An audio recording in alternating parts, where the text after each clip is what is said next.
Commander Hanul stared at the strange message on her screen. The words seemed impossible. The Galactic Combat Federation wanted humans to join their tournament. She read it 3 times to make sure she understood correctly. Sir, you need to see this, she called to General Park across the Lunar Station Command Center. The old general walked over, his boots making soft sounds on the metal floor. What is it, Commander? General Park asked, looking tired. The war with the Centauri Collective, it had been hard on everyone. Earth's forces were losing badly, and the whole galaxy knew it. Hanul pointed at her screen. The aliens want us to join their fighting tournament. They call it the Trials of Endurance. General Park read the message slowly. His face went white. This has to be a joke. Or maybe a trap. The message was short but clear. The Galactic Combat Federation invited Earth to send 5 fighters to their tournament. The tournament happened every 10 years. Winners got respect from all alien races. Losers often died. Look at this video file they sent, Hanul said. She pressed a button and a hologram appeared above her desk. The hologram showed alien creatures fighting in a huge arena. One alien looked like it was made of living rock. Fire burned its skin, but it did not seem to care. Another alien was tall and blue with 6 arms. Electric shocks hit its body, but it kept standing.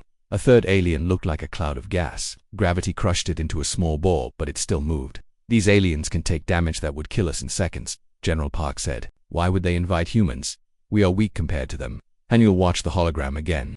The alien fighters looked strong and tough, but something bothered her about the way they moved. They seemed to avoid pain when they could. They tried to end fights quickly. Maybe that is exactly why they invited us, she said. Maybe they think we will be easy to beat. Maybe they want to show the galaxy how weak humans are. General Park nodded. The Centauri have been telling everyone that humans are soft and weak.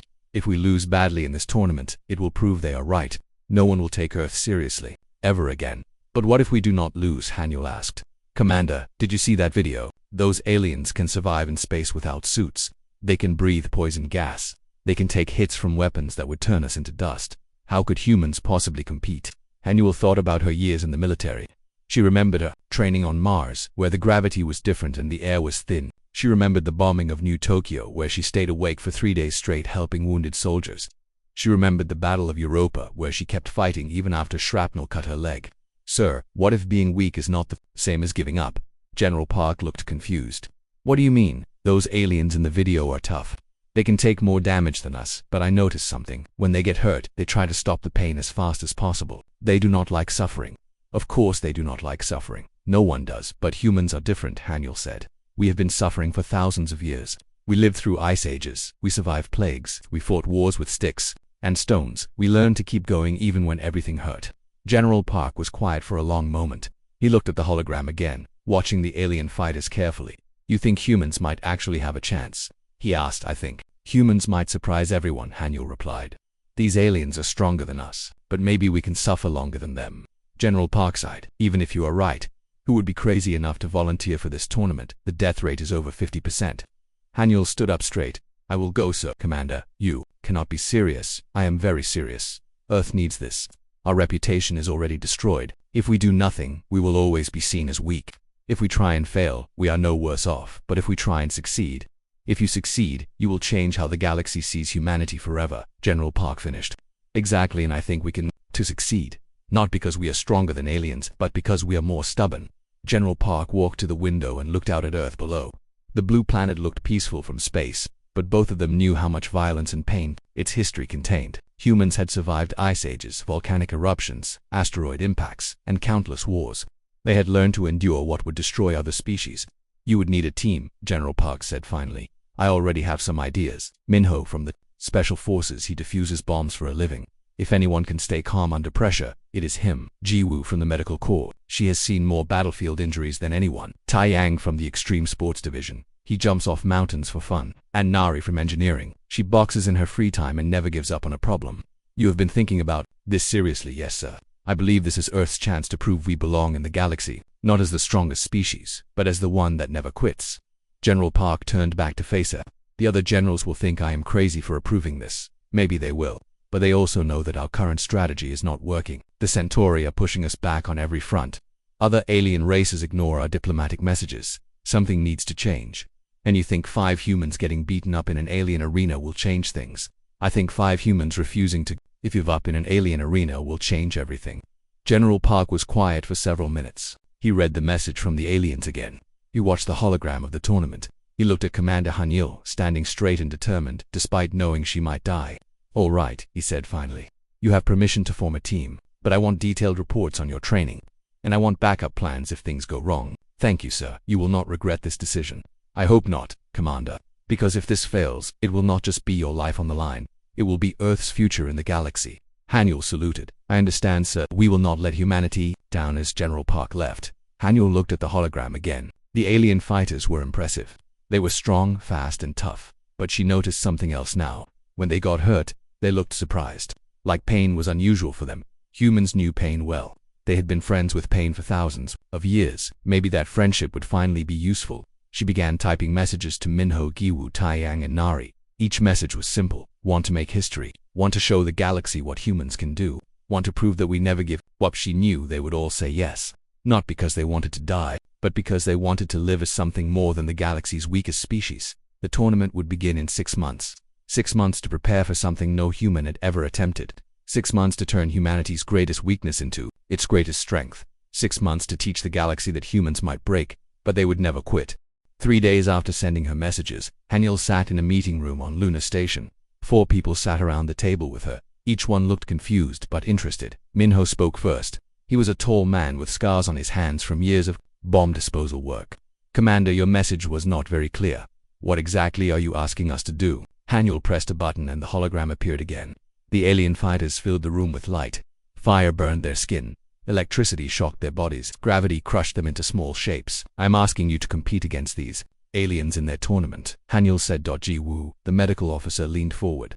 She had seen many wounded soldiers, but her eyes went wide watching the hologram. "Those aliens are taking damage that would kill humans instantly. How are we supposed to fight them?" "We are not supposed to fight them," Hanyul replied. "We are supposed to outlast them." Taiyang laughed. He was used to dangerous sports like mountain climbing and base jumping.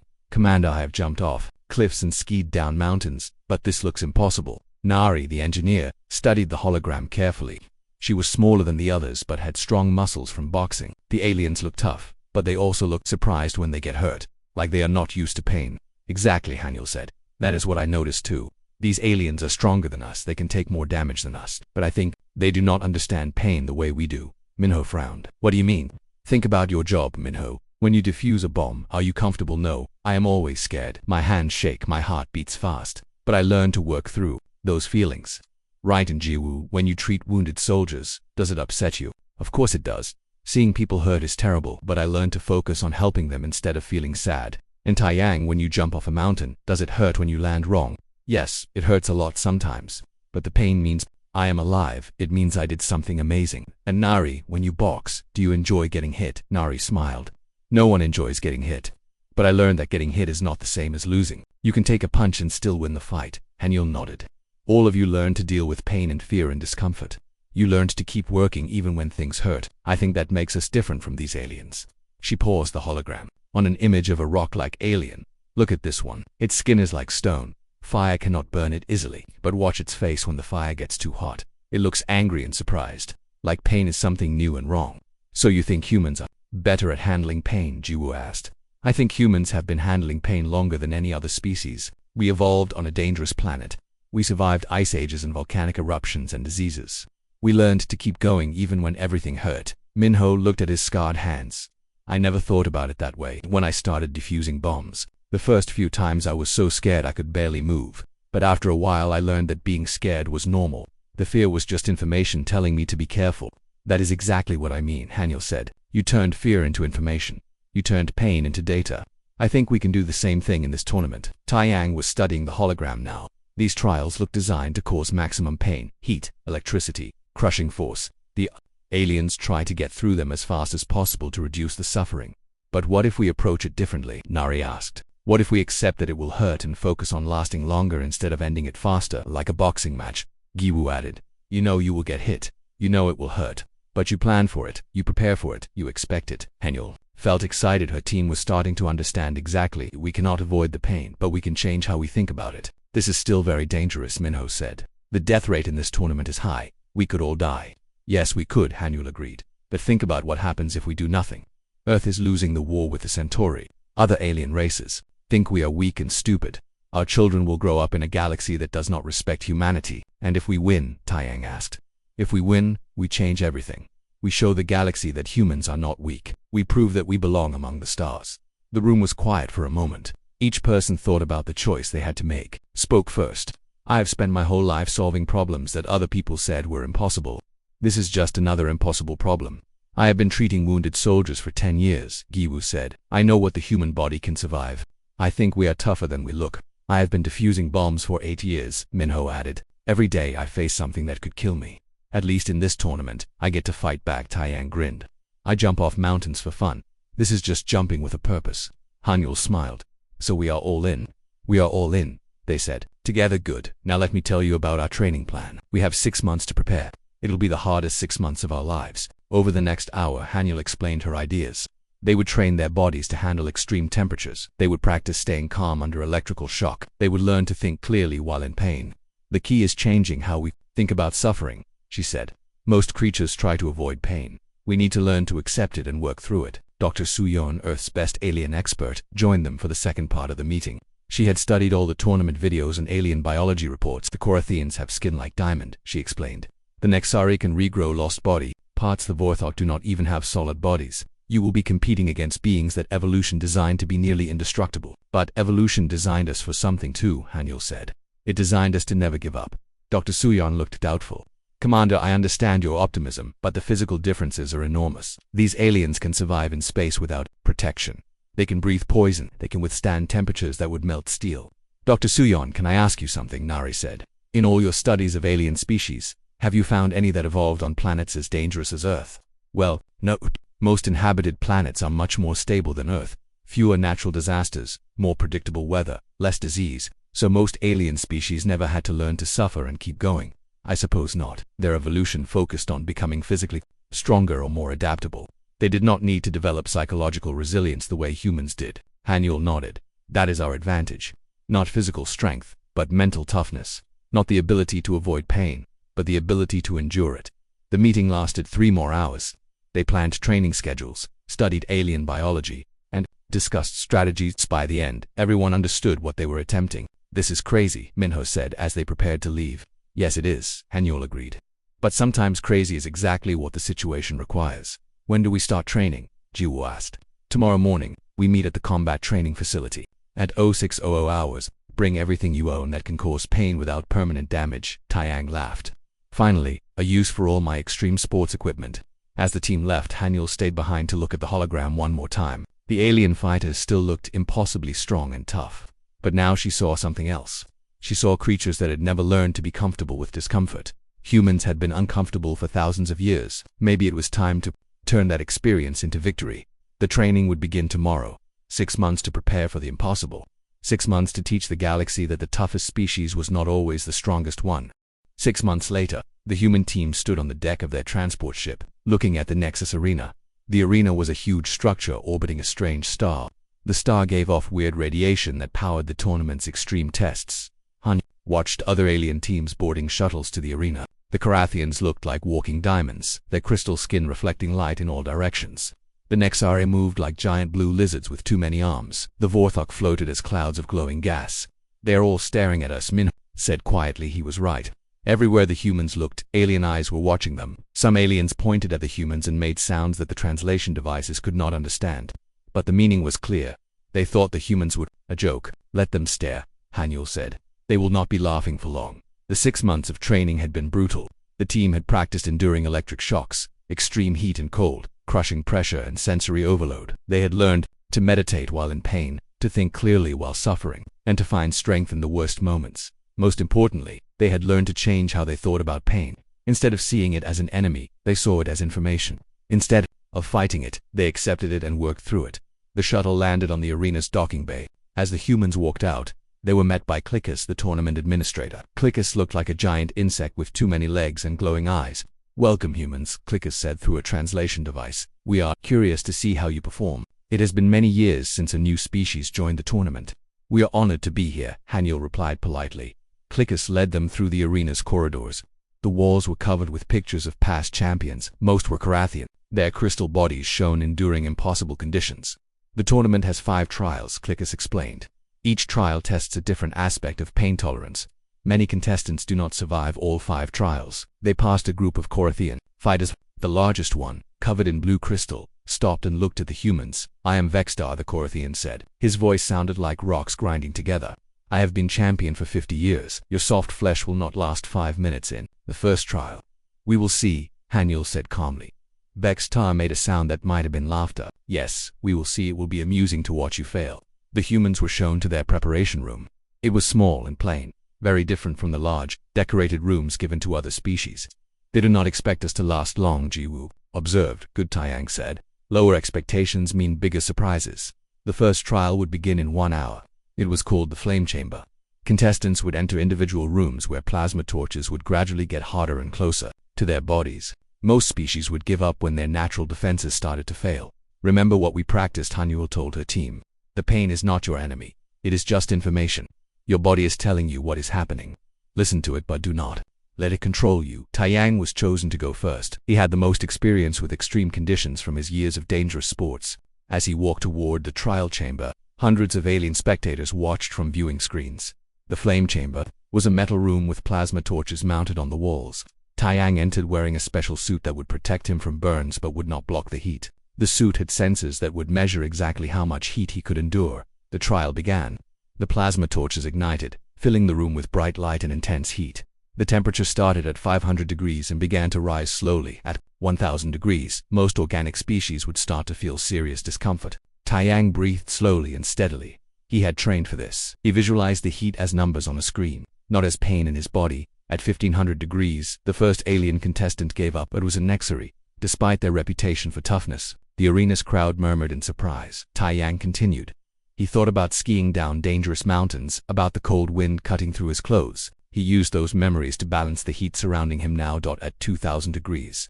2 more alien contestants gave up. The heat was so intense that it would kill most humans instantly. But Taiyang's suit was working, and his mind was focused. The Corinthian contestant, Vextar himself, was still standing. His crystal skin was designed to handle extreme heat. He looked confident, even bored. At 2500 degrees, Vextar began to look uncomfortable. His crystal skin was starting to glow from the heat. At 3000 degrees, other aliens in the viewing area began to pay attention. No one expected any contestant to reach this level. At 3400 degrees, Vextar suddenly stepped toward the exit. His crystal skin was starting to soften. For a Corinthian, this was the signal to quit before permanent damage occurred. But Taiyang was still standing. The arena fell silent. For the first time in tournament history, someone had outlasted a Corinthian in the flame chamber. The temperature continued to rise. 3600 degrees, 3800 degrees. Taiyang's suit was at its maximum protection level, but he was still conscious and focused. At 4000 degrees, his suit's cooling system finally reached its limit. Warning lights flashed, telling him that his equipment was about to fail. Only then did Taiyang walk toward the exit. The arena erupted in noise.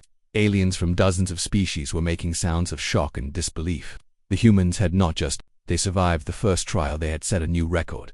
Clickus approached Taiyang as he exited the chamber. "How did you do that?" "Our medical scans show you have no natural heat resistance." Taiyang was sweating and tired, but he smiled. "We do not resist the heat, we accept it and work with it." "That makes no sense," Clickus said. "It makes perfect sense to us," Haniel said, putting her hand on Taiyang's shoulder. "Pain is not our enemy, it is our teacher." News of Taiyang's performance spread quickly through the arena's communication networks. For the first time in centuries, betting odds, or shifting, species across the galaxy were suddenly paying attention to the strange mammals from the Sol system. Vextar approached the human team, his crystal skin still glowing slightly from the heat trial. "What you did was impossible. Your species cannot survive those temperatures." "We cannot survive them forever," Minho replied. "But we can survive them long enough." "Long enough for what?" "Long enough to win," Haniel said. The second trial would begin tomorrow. It was called Neural Disruption, and it would test Minho's ability to stay focused while his nervous system was being attacked by electricity. But tonight, the humans celebrated their first victory. They had proved that Earth's fighters belonged in this tournament. They had shown the galaxy that humans were not as weak as everyone believed.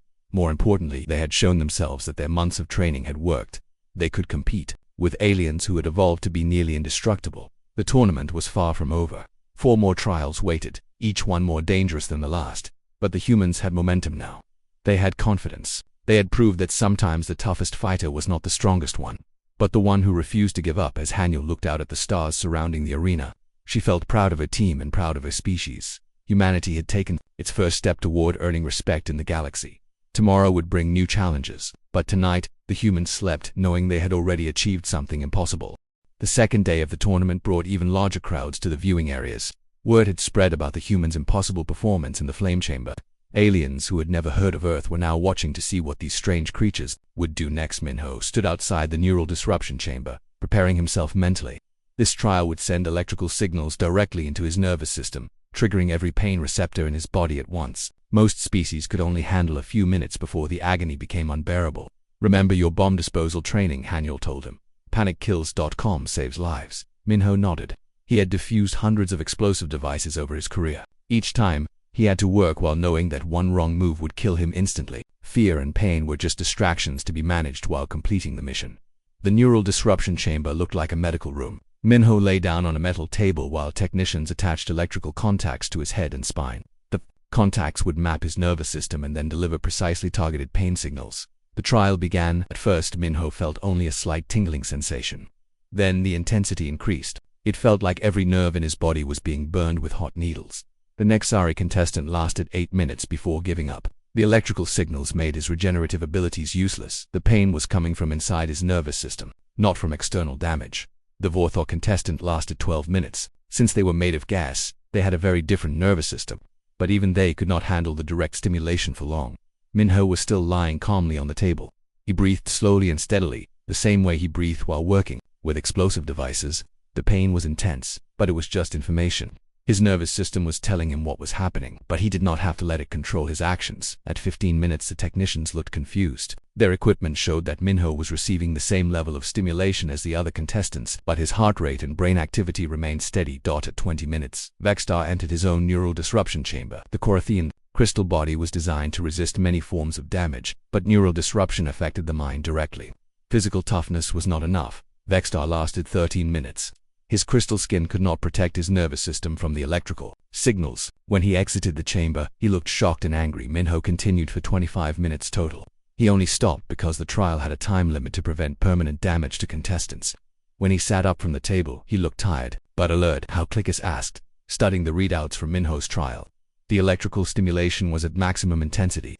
You should have been screaming in agony. Pain and panic are different things, Minho explained. I learned to separate them.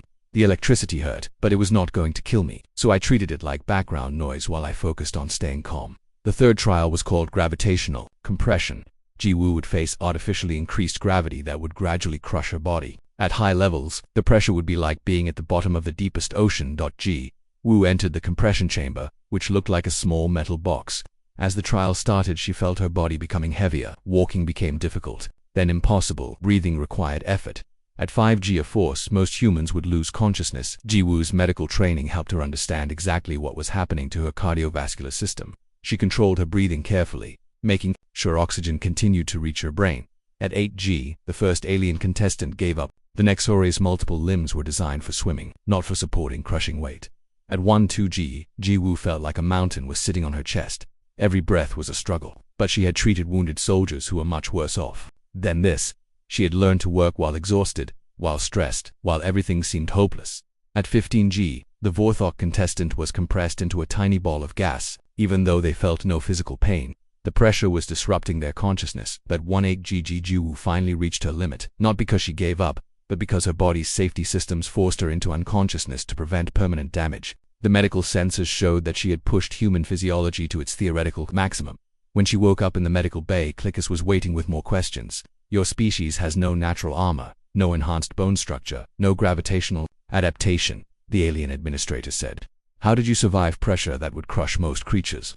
I understood what was happening to my body, Ji-Woo replied. I knew how to adjust my circulation and breathing to stay conscious longer, and I was not afraid of the discomfort.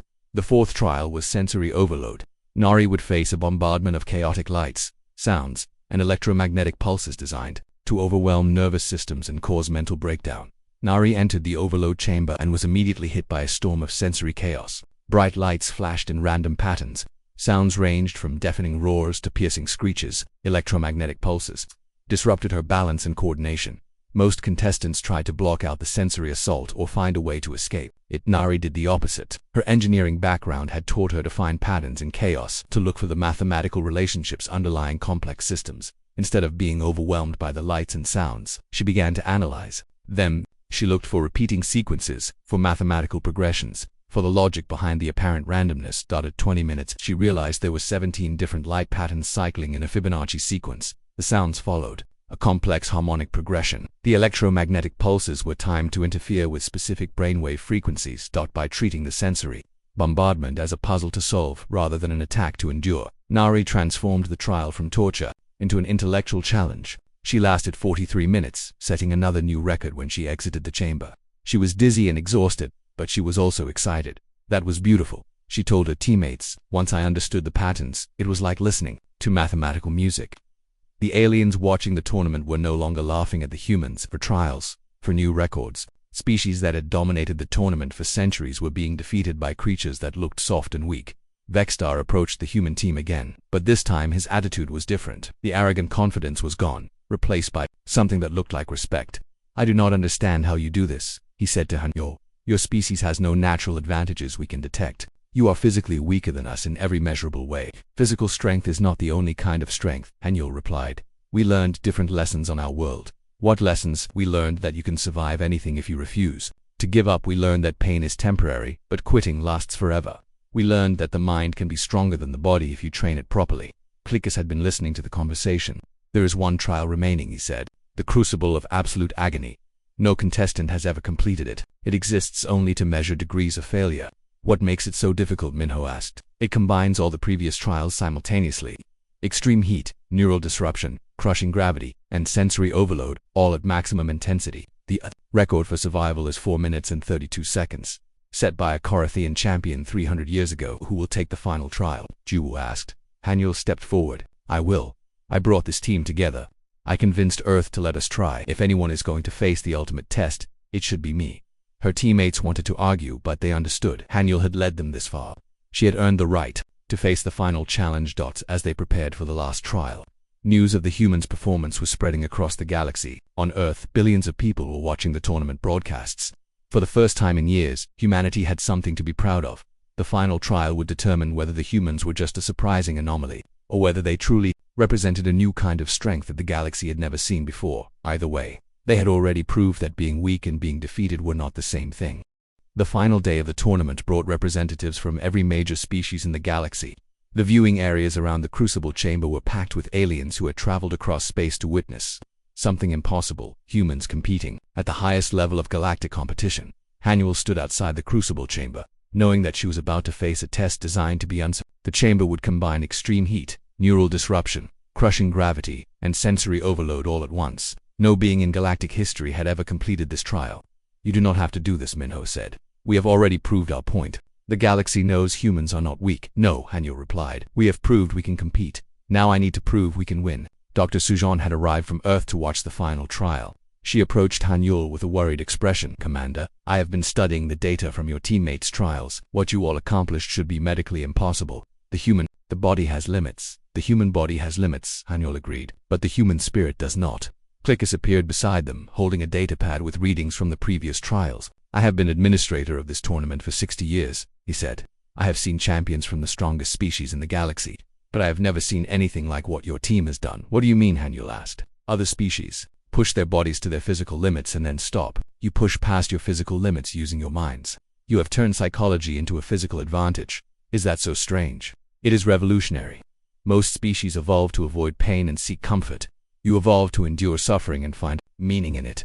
That may be the rarest trait in the known galaxy. The time had come for the final trial. Hanyul entered the Crucible Chamber, which looked like a combination of all the previous trial rooms. Plasma torches lined the walls. Neural disruption contacts waited on a metal table. Gravity generators hung from the ceiling. Sensory overload projectors filled every corner. As Hanyul lay down on the table and allowed technicians to attach the neural contacts, she thought about her journey to this moment. 6 months ago she had been a defeated commander watching humanity lose respect throughout the galaxy. Now she was about to attempt something that no being had ever achieved. The trial began. All 4 torture systems activated simultaneously. The plasma torches ignited, filling the chamber with heat that would melt most metals. The neural disruptors began sending pain signals through every nerve in Hanyul's body. The gravity generators created crushing force that made breathing nearly impossible. The sensory overload projectors created a storm of lights and sounds that would drive most minds insane for the first minute. Hanyul simply tried to survive. The combined assault was beyond anything she had trained for. Every system in her body was screaming for her to give up. to escape, to make the agony stop. But then she remembered something. She remembered all the techniques her teammates had used. Taiyang's visualization of pain as data, Minho's separation of pain from panic, Jiwoo's medical understanding of bodily systems, Nari's transformation of chaos into patterns. Hanyul began to use all four approaches at once. She visualized the heat as numbers on a display. She separated the neural pain from her emotional response to it. She controlled her breathing and circulation despite the crushing gravity. She looked for patterns in the sensory chaos surrounding her. At 2 minutes, she was still conscious and focused. The spectators began to murmur in disbelief. At 3 minutes, alien scientists were checking their equipment. The readings showed that Hanyul was experiencing the same level of punishment that had defeated every previous contestant. But her vital signs remained stable. At 4 minutes, she broke the all-time survival record. The chamber fell silent except for the sound of the torture systems. At 5 minutes, something extraordinary happened. Hanyul stopped simply enduring the trial and began to transcend it. The pain became information. The heat became energy. The pressure became focus. The chaos became a complex symphony that she could understand and appreciate. She was no longer suffering through the trial. She was mastering it. At 6 minutes, Clickers was frantically checking safety systems. No one had planned for a contestant to survive this long. The equipment was designed for a maximum of 5 minutes of operation. At 7 minutes, representatives from major galactic governments were sending emergency messages to their home worlds. If humans could do this, it would change the balance of power throughout known space. 8 minutes. Hanyul realized something that shocked her. She could continue indefinitely. The trial was not defeating her because she had learned to transform suffering into strength. Pain had become her ally instead of her enemy. But she also realized that she had proved her point. Continuing further would not make humanity's victory any more complete. It would only risk permanent damage to herself. 8 minutes and 47 seconds. Hanyul sat up on the table and walked calmly toward the exit. Not because she had reached her limit, but because she chose to end the trial. The chamber erupted in chaos. Aliens from dozens of species were making sounds of shock, awe, and disbelief. Some were arguing that the equipment must have malfunctioned. Others were demanding immediate medical scans of all human contestants. Vexter approached Hanyul as she exited the chamber. The proud Coratheon champion looked humbled and confused. "I do not understand," he said. "What are humans? How can soft flesh accomplish what crystal skin cannot? We are what happens when a species learns that strength comes from inside, not outside," Hanyul replied. "We are what happens when beings choose to grow stronger through suffering instead of avoiding it." Clickers was surrounded by alien officials, demanding explanations. Medical scanners showed that the humans were biologically normal. No hidden enhancements, no genetic modifications, no advanced technology. They had accomplished the impossible using nothing but mental discipline and psychological techniques. Dr. Sujan approached Hanyul with tears in her eyes. "Commander, do you realize what you have done? You have not just won a tournament. You have revealed something about humanity that we never fully understood ourselves." "What do you mean?" "For thousands of years, humans have survived disasters that would destroy other species. We thought it was luck or stubbornness, but it is actually a unique evolutionary adaptation. We are the only known species that can consciously choose to become stronger through adversity." The award ceremony took place in the arena's Great Hall. Representatives from every major galactic civilization were present. Hanyul and her team stood on a platform as Clickers presented them with the championship trophy. "In 3,000 years of tournaments," Clickers announced, "we have never seen performances like these. The human team has not just won the competition, they have redefined what is possible." The trophy was beautiful, a crystal sculpture representing triumph over adversity. But more important was what it symbolized. Humanity had earned its place among the galactic community, not through conquest or technology, but through an indomitable spirit that refused to be broken. As the ceremony ended, aliens from dozens of species approached the human team with requests. Some wanted to study human psychology. Others wanted to form military alliances. Many simply wanted to understand how beings that looked so fragile could be so incredibly tough. "What happens now?" Jiwoo asked, as they returned to their quarters.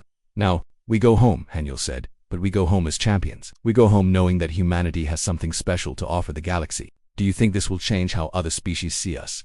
Taiyang asked. "I think it already has. But more importantly, I think it has changed how we see ourselves." 6 months later, Earth received its first requests for membership in major galactic organizations. The Centauri Collective offered a peace treaty with favorable terms. Other species began studying human philosophy and psychology, but the biggest change was on Earth itself. Humanity had discovered that their greatest weakness, their capacity for suffering, was actually their greatest strength. Schools began teaching children about mental resilience. Athletes trained using techniques developed for the tournament. Scientists studied the connection between psychological toughness and physical performance. The galaxy had learned that the strongest beings were not always the ones with the thickest armor or the most powerful weapons. Sometimes the strongest beings were the ones who refused to give up, no matter how much it hurt, and humanity had learned that they were stronger than they ever imagined.